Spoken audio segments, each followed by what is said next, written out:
गरीब बेटी की जादुई रोटी। रजनी, और कितनी देर लगाएगी? तेरे बापू कब से बैठे हैं, अब ले आ खाना। बस लाई माँ। रजनी को खाना लाता देखकर पिता किशन ने मुस्कुराहट से पूछा।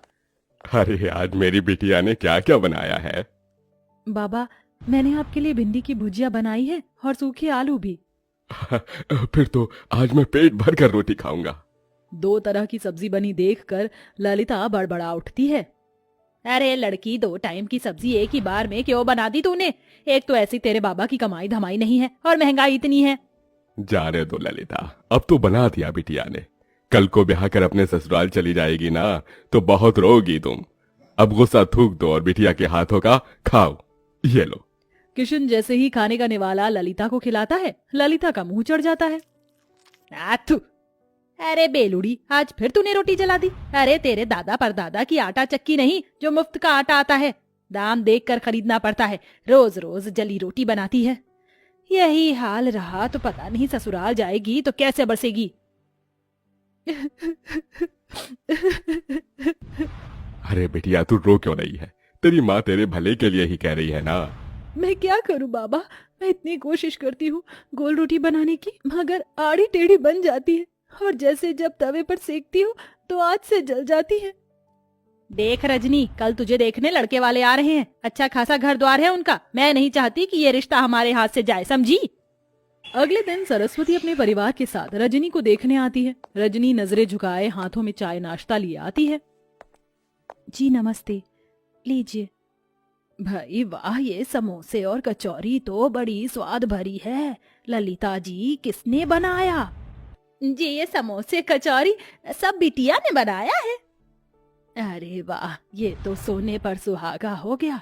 रूप की धनी तो है ही, खाना बनाने में तो हलवाई जैसा हाथ पाया है। अब तो आप शहनाई बजाने में देर मत कीजिए। मुझे अपने शुभम के लिए आपकी रजनी पसंद है। लड़के वालों के जाते ही किशन ने कहा। क्या जरूरत थी भाग्यवान उनको झूठ बोलने की, और इससे तो एक रोटी तक नहीं बनती। अगर सच बोल देती ना तो वो लोग रिश्ता तोड़कर चले जाते, और इस तरह से इसका रिश्ता कहीं नहीं लगेगा। सारी जिंदगी कुंवारी बैठी रहेगी। अगर तुम्हारे पास लाखों का दहेज देने को हो तो ढूंढ लो नौकर चाकर वाला घर। अरे शादी के बाद ससुराल जाएगी तो धीरे धीरे सीख जाएगी।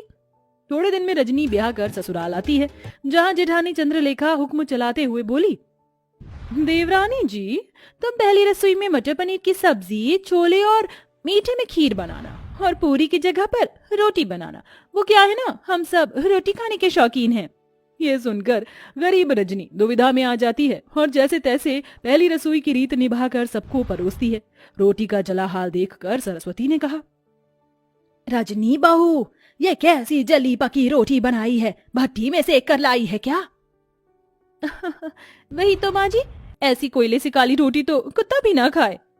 अरे मैं तो गरीब घर की ये देख कर उठा लाई थी कि गरीब की बेटी को सुखी घर परिवार मिल जाएगा। जा चंद्रलेखा बहू, तू रोटी बना ला, क्योंकि इस गरीब की बेटी की तो बस की नहीं है एक रोटी भी बनाना। और तू मेरी गरीब बहू, जा जाकर इस रोटी को बाहर फेंक दे।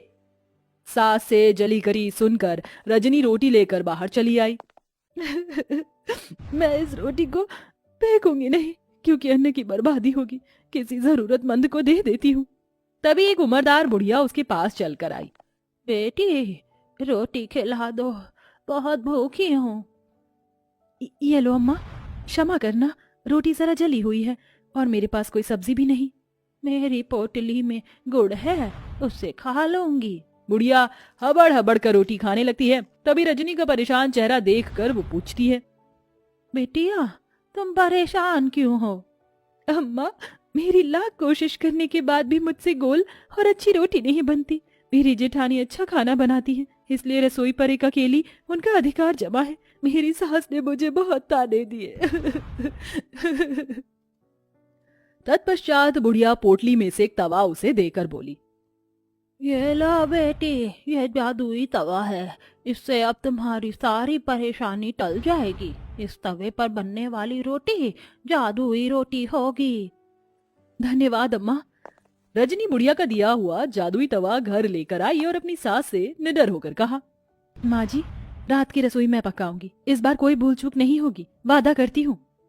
लगता है सवेर की बेइज्जती से मेरी गरीब देवरानी का मन नहीं भरा, जो फिर जली कच्ची रोटी बनाकर नाक कटवाना चाहती हैं। देवरानी जी को एक मौका दे दीजिए माँ जी। ठीक है, मगर इस बार की रोटी भी तूने जली बुरी बनाई तो मैं तुझे कतई माफ नहीं करूंगी मेरी गरीब बहू। रजनी रसोई में लग जाती है। सब्जी तो बन गई है, अब फटाफट से रोटी बनाती हूँ। रजनी जैसे ही चूल्हे पर तवा चढ़ाती वह खरे सोने के समान चमचमाने लगता है। वह टेढ़ी मेढ़ी रोटी बेलकर तवे पर जैसे ही डालती है, रोटी जादू से एकदम गोल आकार की बन जाती है। अरे वाह, पहली बार मेरी रोटी एकदम गोल और प्यारी बनी है।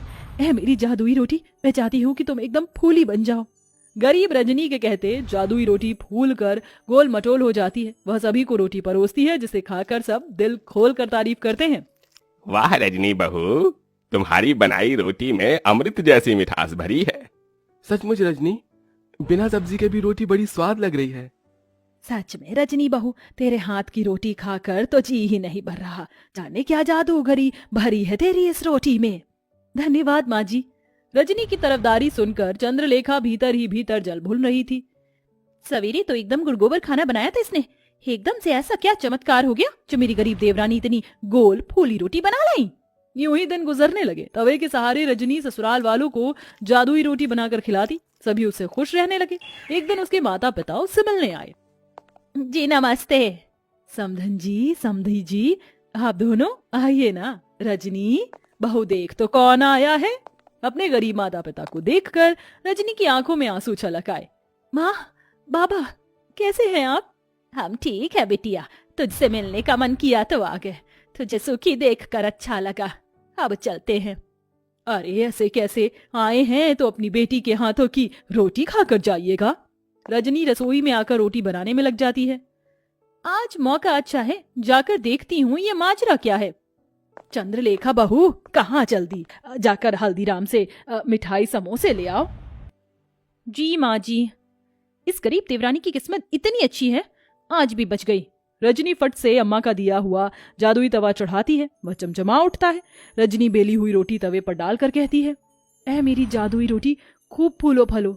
ये कहते ही चमत्कार से जादुई रोटी तवे पर फुदक फुदक कर फूल जाती है। तभी माँ ललिता रसोई में आ जाती है। माँ, तुमने मेरी जान निकाल दी। अरे वाह रजनी, तू तो बड़ी अच्छी रोटी बनाने लगी। तभी जादुई रोटी खुद पर इतराई और कहा, वो तो बनी ही थी, हम जादुई रोटी जो है। ये रोटी बोल रही है? हाँ माँ, क्योंकि ये सब जादुई अनोखी रोटी है। रजनी अपनी माँ को बूढ़ी अम्मा के बारे में सब बताती है, जिसे रसोई के बाहर कान लगाए खड़ी उसकी जेठानी चंद्रलेखा सुन लेती है। अच्छा जी, मेरी गरीब देवरानी की बनाई रोटी जादुई है। अब तो इसका पर्दाफाश मैं करूंगी। हाँ। चंद्रलेखा एक आदमी को पैसे देती, जो भिखारी का भेष धरे उसके दरवाजे पर आता है। बहन, 2 रोटी खिला दो, भूख लगी है, दया करो। रजनी को उस पर दया आ जाती है। ठीक है भैया, जरा देर ठहरो, मैं रोटी लाती हूँ। रजनी रसोई में आकर रोटी बनाती है। जल्दी जल्दी से रोटी बेलकर तवे पर डालती हूँ। वो बेचारा भिखारी कितना भूखा था। चलो मेरे प्यारे तवे, जल्दी से मुझे जादुई रोटी बनाकर दे दो। इतने में चंद्रलेखा सरस्वती को लेकर रसोई में आ जाती है, जहाँ बेलन खुद ही चल रहा था और जादुई रोटी अपने आप ही बन रही थी। देखा सासू माँ, मेरी ये गरीब देवरानी जादूगरी जानती है। पता नहीं क्या टोना टोटका कर रही है, जो रोटी खुद ही बन रही है। नहीं नहीं माँ जी, जेठानी जी मुझ पर झूठा दोष लगा रही है, ये सच नहीं है। अरे मैं जो आंखों देखी देखूंगी उसे ही तो सच मानूंगी ना। रजनी बहू, तू डायन तो नहीं? नहीं माँ जी। अपनी सच्चाई का सबूत देते हुए रजनी जादुई रोटी और तवे के बारे में सब बता देती है, जिससे दूध का दूध पानी का पानी हो जाता है। इसके साथ तवे का जादू भी चला जाता है। चंद्रलेखा बहू, तुमने जलन और बैर में रजनी बहू को गलत दिखाया, और रजनी बहू तो क्या हुआ जो इस तवे का जादू चला गया। अब तुम्हें रोटी बनाना तुम्हारी सास सिखाएगी। माँ जी। रजनी रोते हुए अपनी सास के गले लग जाती है और बड़े चाव से ना केवल रोटी बनाना बल्कि सब कुछ बनाना सीख लेती है।